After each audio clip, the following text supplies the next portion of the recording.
જોડાયેલા તમામ સમાજો સાથે લઈને, કારણ કે આ એક ધર્મ યુદ્ધ છે, અસ્મિતા યુદ્ધ છે, એટલે તમામ સમાજો, ગુજરાતના તમામ સમાજો અમારી સાથે છે. એટલે જ્યાં આવેદનપત્ર બાકી હોય ત્યાં કલેક્ટર શ્રી, પ્રાંત અધિકારી શ્રી, મામલતદાર શ્રીની કક્ષાએ જ્યાં જ્યાં જે જિલ્લા તાલુકામાં આવેદનપત્ર આપવાની પ્રક્રિયા બાકી હોય એ તમામ જગ્યાએ આવેદનપત્ર અપાય. આ અમારો મુદ્દા નંબર 1. મુદ્દા નંબર 2 કે અમારા જિલ્લાના સંમેલનો એ છેલ્લા 5 દિવસથી ચાલી રહ્યા છે. ભાવનગરમાં સંમેલનનું આયોજન થયું, એમાં પણ 10,000 ઉપરાંત ક્ષત્રિય સમાજ અને તમામ સમાજો હાજર હતા. એ જ પ્રમાણે સુરેન્દ્રનગરમાં પણ 10,000 ઉપરાંત અમારા ભાઈઓ, બહેનો અને માતાઓ ઉપસ્થિત હતી.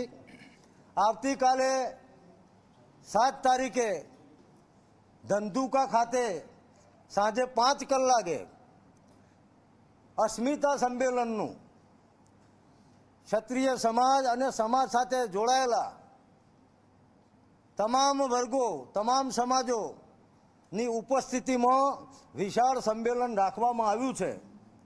એટલે હું આપના માધ્યમથી સૌને જાણ કરું છું કે આવતીકાલના 7 તારીખના ધંધુકા ખાતેના સંમેલનમાં પણ મોટી સંખ્યામાં તમામ સમાજો જેને અસ્મિતા સાથે સાંકળી લઈ, કારણ કે આ ફક્ત ક્ષત્રિય સમાજની અસ્મિતાની વાત નથી, આ સમગ્ર ભારતના ઇતિહાસને વિકૃત કર્યો છે. ત્યારે તમામ સમાજને અમે અપીલ કરીએ છીએ કે બેન બેટી, દરેકની બેન બેટી હોય. એટલે આ ધર્મયુદ્ધમાં આપ પણ જોડાઈ અને મોટી સંખ્યામાં હાજર રહેશો. એ જ રીતે હું આપના મીડિયાના મિત્રોના માધ્યમથી ગુજરાતના બાકીના જિલ્લાઓ અને તાલુકાઓ જ્યાં અમારા સંગઠનો ચાલે છે એ તમામને વિનંતી કરું છું કે આપ પણ તાલુકા કક્ષાએ, જિલ્લા કક્ષાએ, ગ્રામ કક્ષાએ અસ્મિતા સંમેલનનું આયોજન કરો અને કોર કમિટીને એની જાણ કરો. કોર કમિટીના આગેવાનો, સમાજના આગેવાનો પણ એમાં ઉપસ્થિત રહેશે. એટલે દરેક જિલ્લામાં અમારો સંમેલન થશે એવી આજે અમારી કોર કમિટીમાં ચર્ચા વિચારણા કરવામાં આવી છે. આગળના મુદ્દામાં હું આપને જે વાત કરવા માગું છું એ પ્રમાણે કે અમારી જે ઉમેદવારી પહેલાંની રણનીતિ છે એનો આ પણ ભાગ છે. અમે આ પ્રયાસ બધી જ જગ્યાએ કરવાના છીએ. જ્યાં જ્યાં લોકસભા, જ્યાં જ્યાં 26 સીટ ઉપર અમે એવો પ્રયત્ન કરવાના છીએ. પણ શરૂઆત રાજકોટથી કરવાના છીએ કે રાજકોટ બેઠક ઉપર 400 ઉપરાંત ઉમેદવારો, એમાં જે સમાજ અમારી સાથે જોડાવા તૈયાર હોય, ના કેવળ ક્ષત્રિય સમાજ, 400 ઉમેદવારી પત્રો ભરાવાના છે.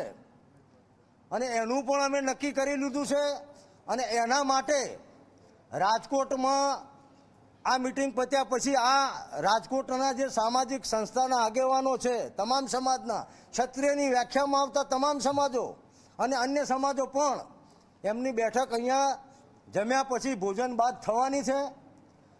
હું આપના માધ્યમથી એ પણ કહું છું કે જ્યાં જ્યાં જિલ્લા કક્ષાએ અમારા સંગઠનો ચાલે છે તે દરેક જિલ્લાની અંદર જિલ્લા સંકલન સમિતિ, અસ્મિતા અને ગૌરવ માટેની સમિતિ, એમાં તમામ સમાજોને સાંકળી લઈ અને દરેક જિલ્લા અને તાલુકા અને ગ્રામ કક્ષાએ આ પ્રકારની સંકલન સમિતિની રચના કરવામાં આવશે.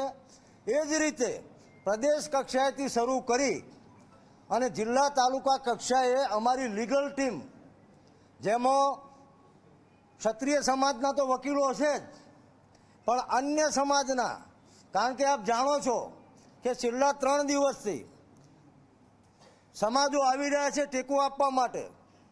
માલધારી સમાજ હોય, જૈન સમાજ હોય, ખત્રી સમાજ હોય, સમગ્ર ગુજરાતના ખત્રી સમાજ કે જે રાજસ્થાનથી જોડાયેલો છે અને મોટી વસ્તી ધરાવે છે, એમને પણ અમને ટેકો આપ્યો છે.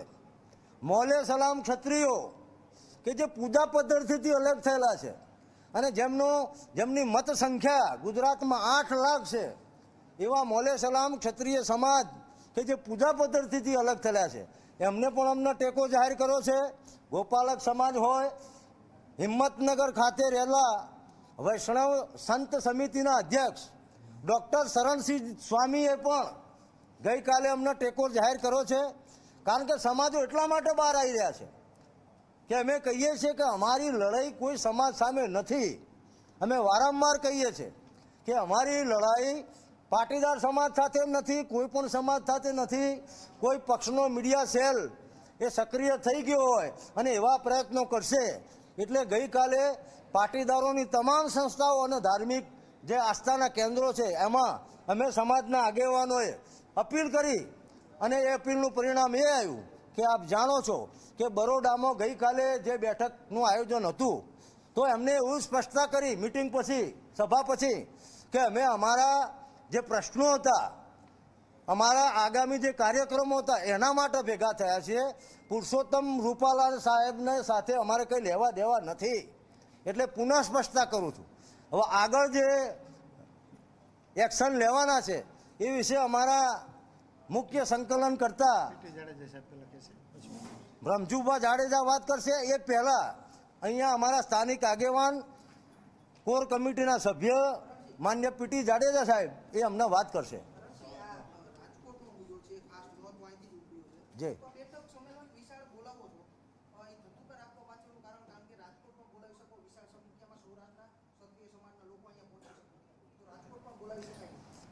મેં આપણે જાહેરાત કરી એમ કે સંકલનની કોર કમિટી એવું નક્કી કર્યું છે કે દરેક જિલ્લામાં, કારણ કે આ પ્રશ્ન સમગ્ર ગુજરાત નહીં ભારત વ્યાપી બનવાનો છે.